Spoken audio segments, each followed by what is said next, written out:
Now that you know how to achieve symmetry with the golden ratio, it's time for the fun part. Let's take a look at all the steps of the brow mapping process, and let's take the knowledge of the golden ratio to an even higher level.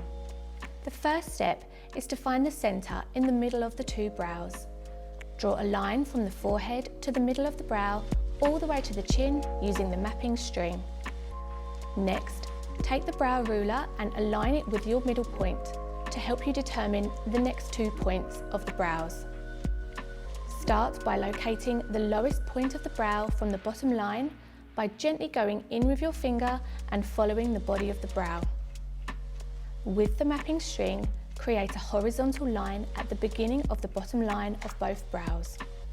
With this information, we move to the next step, drawing a horizontal line at the upper line of the brow from where the brow's height meet each other.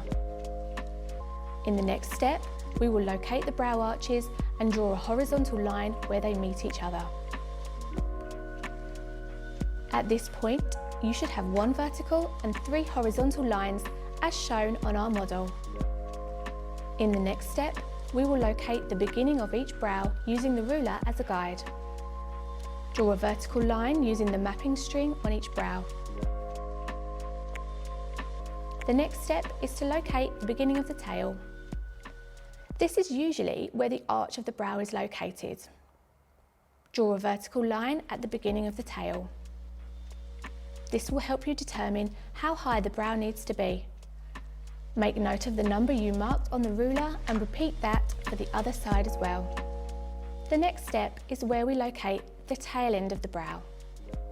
To do this, draw a diagonal line from the side of the nose to the end of the brow. Repeat this process to locate the tail of the other brow as well. You can always correct your marks that may be slightly off by simply wiping the lines and drawing them again. Now that we have all the main marks in place, all we need to do is connect the dots. Connect the arches with the beginning of the brows, and also connect the arches with the end of the brow on both sides.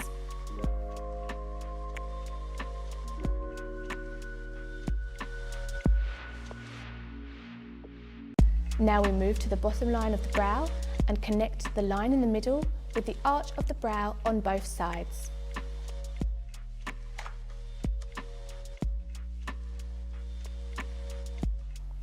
Now that we have the foundation and outline of the area that needs to be treated, use a brow pencil or a marker to help you sketch out the exact parameters of the brows. Feel free to make any adjustments during this process.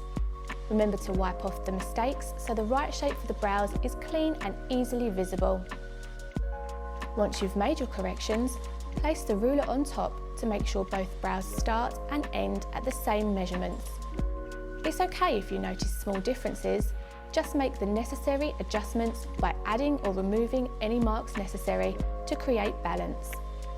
After everything looks clean, even and symmetrical in terms of the measurements on the ruler and from a visual standpoint, you can see which hairs do not belong within the new parameters of the brow shape. At this point, you can go in and remove all these hairs using either a brow blade or tweezers.